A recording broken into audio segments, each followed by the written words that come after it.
What up? What up? What up? What up? Once again, back at you, the Russ Parham Show. What's good, baby? Good. I'm chilling, man. Jake How you James, been? I'm good. I'm good. What's up, Miles? You good? What's up? Good? Feeling good. We even got Rachel in the house. What's good? Everybody good? We all chilling. Yeah. So, this weekend I got a chance to see the movie. What is it? Wakanda Forever. The sequel to the Black Panther. Yeah. I mean, shout out to them, man. The movie was phenomenal. It was I heard it's doing numbers. Yeah, it's definitely doing numbers. Making some money. For sure. And I love the way they gave Chadwick Boseman his props in the movie. I didn't see like the movie total yet. They did? silence. It was like tear jerk. I real talk. Yeah. I've really seen grown ass men in there tearing up. Yeah. It was one of those moments where I held it together, but I was looking around judging. It was good though. So my family and I, after we saw the movie, you know how you talk about a movie. You break it down on the ride home. Yeah. So we broke it down, and it was a fiction movie, obviously, and they were asking me, what was the most unbelievable part of the technology, and they were like, I don't think we could ever do that. What kind of technology did they think was unbelievable? Like the flying cars, way that they have, these gloves where you could just create like a screen or whatever, like a mobile computer. Sounds dope, where though. you can just I believe in all of that. Yeah. What I really didn't believe in was this, honestly, a black utopian society where we all got along, no war, we loved each other, we pushed each other forward. I was like, that's the part I don't believe, because I'm just so disheartened at the world right now. And so that had me just really thinking, because I want to be resolution minded with the platform. I think a lot of people feel the way that we feel about things, but I want to offer resolution, at least from my opinion, versus just highlighting everything. But I got a real question for everybody. And I think this is a people question. When I initially brought all this, I felt like it was just for us, but I really think this is a people question. Has the rap game honestly become the biggest threat to black culture? I mean, in a way, it has to be a little bit, right? Yeah. I mean, because I think about it, it's not only violence, but it's also drugs. How many young people are addicted to lean right now because they fucking been told they should for the last 10 years? You know what I mean? It's so self-destructive. It's almost like genocide, but it's coming from inside. It's like internal. disguised, right? Yeah, it's disguised. It's genocide. It's someone pushing the agenda, but we pushing all the buttons. Yeah, man. And listen, man, that's how they fucking do everything, though. Like, I mean, I'm half convinced pro sports are the same shit, man. They give us war to watch. You know what I mean? We can't kill each other, but we got our little tribes, and we're gonna fight each other. Like, yo, fuck the Bears and fuck the Packers and all this shit. You know what I mean? It's still segregation. So they sneak that shit in everything else. Why would they not with music, right? Absolutely. And it's just, I did some research on this, guys, like real talk. So I really wanted to have some substance with what I talked about. Okay. So I did some research, honestly. Like, so I researched the 86-year span with the KKK. Okay. Obviously, in the earlier days, we didn't have social media, and everything couldn't be itemized or, calculated completely accurately, but just because we didn't have the technology and everything. Yeah. But in an 86 year span, 86 years, 86 years, it's like roughly about 4,000 lynchings that were recorded. During that 86-year period. During the 86. Of course, I'm sure there were a lot more, but these were the ones that were actually These are the ones that got caught. These are the ones that got caught, and we actually counted. Yeah. So that number is actually 3,446 in 86 years, documented. Yeah. Obviously, I know people saying it's more. I know it's more, but we're saying what's documented. Yeah. Like I said, Chicago do them numbers every year. In 1 year, in 365 days a year. And I'm from Baltimore. I'm not picking on Chicago. Right. Chicago, Baltimore, Detroit, New York, LA, Miami, everywhere. Fucking Phoenix. Even Phoenix is this is supposed to be a safer place. As I watch the news here, I'm seeing more and more gun violence. Yeah. So And it's the music. To me, we kill each other, at an alarming rate. Again, it's genocide and it's self-imposed. Do you think it's because the music is normalizing the idea of killing each other? Absolutely. It's making it seem like it's not as a big a deal if it is. Human life is not really valued. A pair of retro Jordans are worth more than a person's life. Right. To be honest, someone could easily justify killing someone for a pair of retro Jordans. Right. Easily. Yeah. I wouldn't even be surprised. I don't think any of us would be if someone got killed over that. Yeah. The music pushes a negative agenda. The music pushes murder. Yeah. The music pushes drug usage.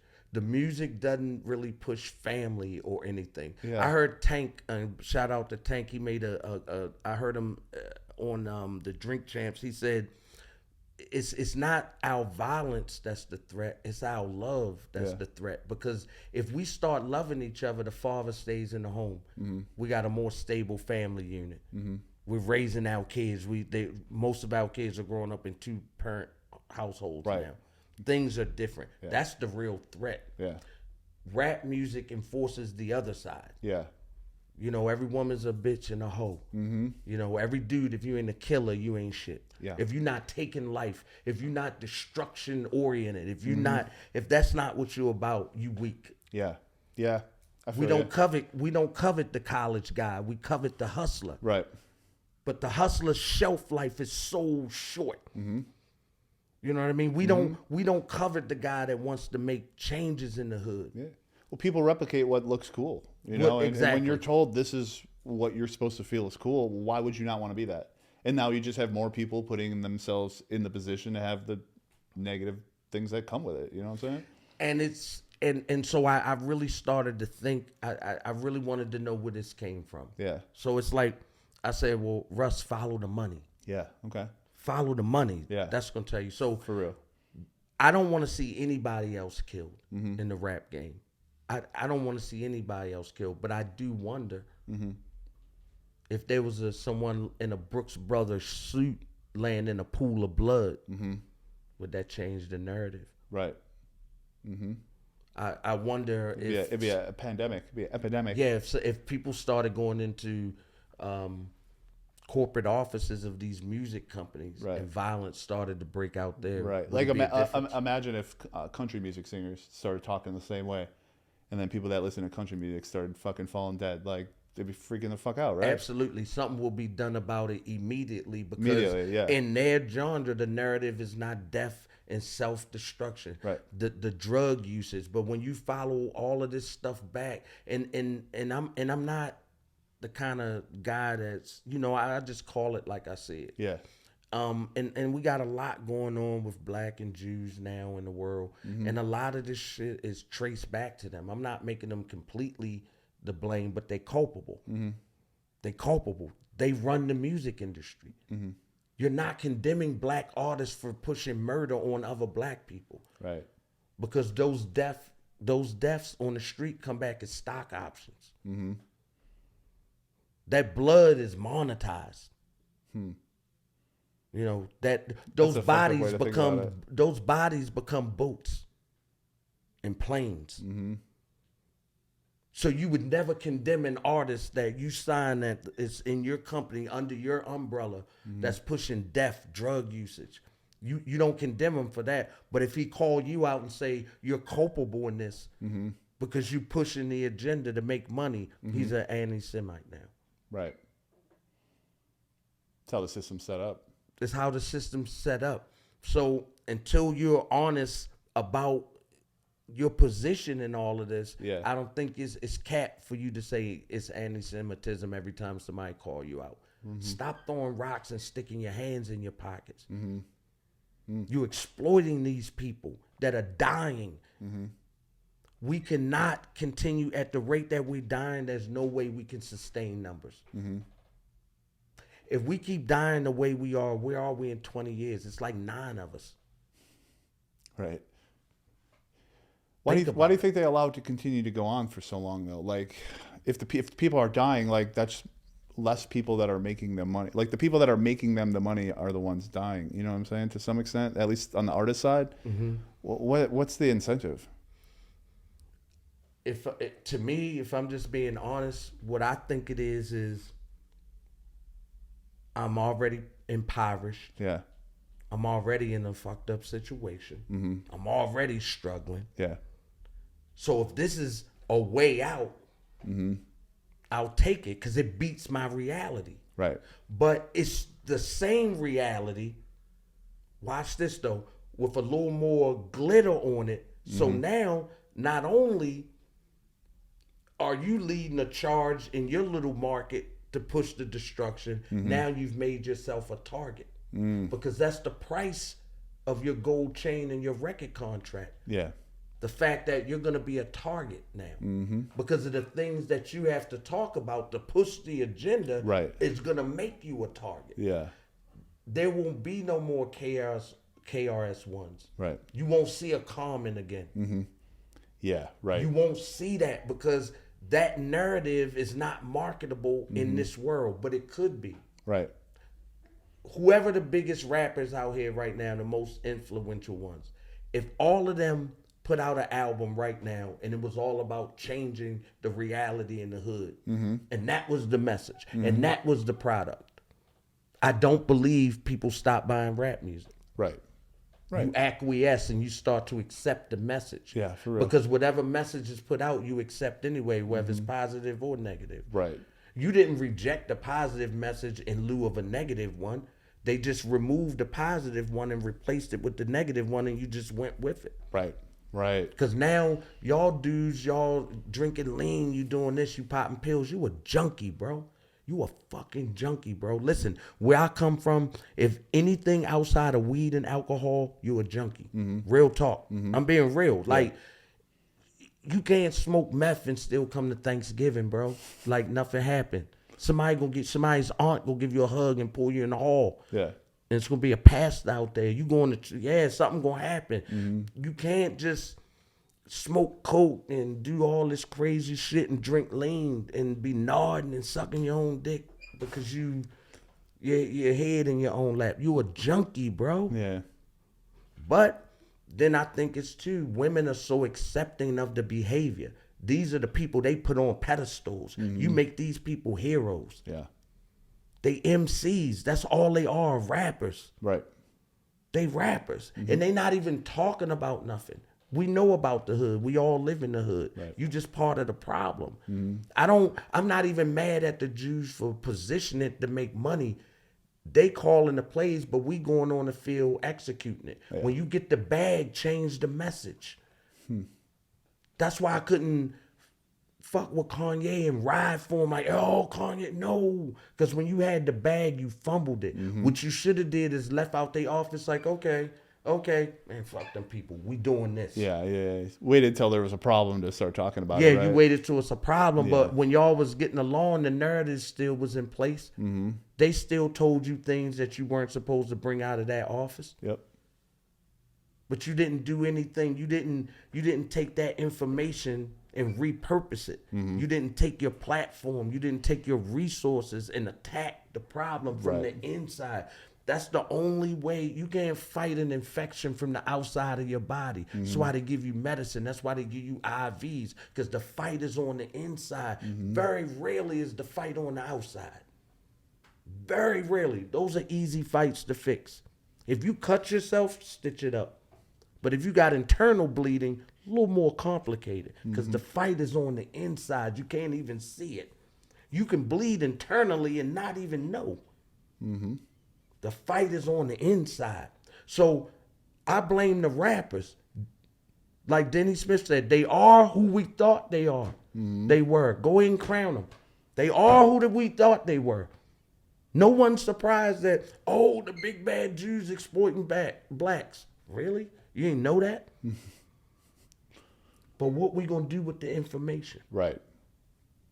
Right. What we gonna do with the information? What do you think we should do? You gotta repurpose. You would have to. It's almost like flipping a house. You gotta gut that bitch. Mindsets gotta change. Yeah. Black people need to stop trying to be better than the other black man next to you and empower him as well. If you got a Benz and he got a Camry, show him how the fuck to get a Benz.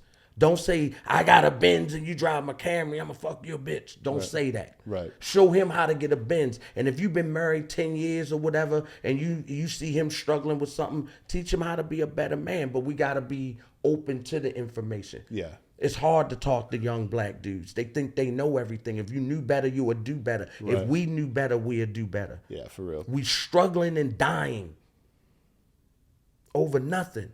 Mm-hmm.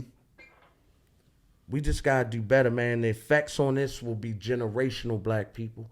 The systemic, self-imposed genocide. This will go on for generations and generations as long as we last. So our kids gonna continue to struggle from the decisions we make in the day. We just gotta fucking do better. Mm-hmm. And I'm not saying it's an easy fix, but it start with me, start with the next person, the next person, the next person. If everybody just make a change. If 100 people made a change right now. I'm not doing a TikTok video with my daughter twerking. I don't want her to be sexualized. I'm gonna show her how to really be a queen. Right. We gonna do this shit differently. Yeah. I'm not gonna let my son get on TV on TikTok or whatever with 7 gold teeth and 2 guns and a 3rd grade education. Yeah. And he can't read. Mm-hmm. But he paying your rent, so you allowing him. And then when he die and you're in your screen door with snot coming out your nose and crying about somebody help you. We already know how the story ends. We watched this movie over and over and over and over and over and over. But we keep so shocked how it keep ending up the same way. We just gotta do better, bro. I'm tired, man, and my heart hurt. Cause I know I'm a fucking dope ass individual, bro. And I don't know, and I know my people are. Like if y'all was black, y'all would really know who we are and the shit we hear in the hood. Bro, you got motherfuckers running a business that make $1 million off a street corner. Right. Who the fuck is he in the boardroom? Right. Right. Who is he in the boardroom? For real though, right? You hear me? Yeah. The dude that hold him down and keep security over his strip all day so he don't get killed. Mm-hmm. Imagine him with our security company. Right. Right. For real. These guys got incredible minds. Yeah. But we weaponize them against each other. Mm-hmm. So, man, that's my spiel on that, man. We just got to do better, man. I love y'all so much. And I just want better for everybody, not just us. Everybody. Everybody. We just need, it's got to be a us against them. Good people versus fuck boys. You feel me? Like, it's us against them. And the world will even out. I'm telling you. Mm-hmm. I'm telling you, the world will even out. So, man, y'all just stay up, man. Y'all be safe. Happy holidays, too, coming up. Yeah, hell yeah. To everybody, man. Be safe, man. Enjoy your families and do the important shit. Understand what's important this holiday season, man. Family and your circle, man. Have a plan, too, for the new year. You got a plan? I got a plan. You got a plan, Miles? Figuring it out. You figuring it out? I got a fucking plan, bro. Yeah. Listen, it's big enough for everybody. Listen. So we gonna do this shit, man. But once again, happy holidays. We love y'all. It's the Russ Parham Show. On behalf of my man Jake James, my man Miles Hex. I'm Russell Parham, your host, man. We love y'all. Keep supporting us. Peace. We out.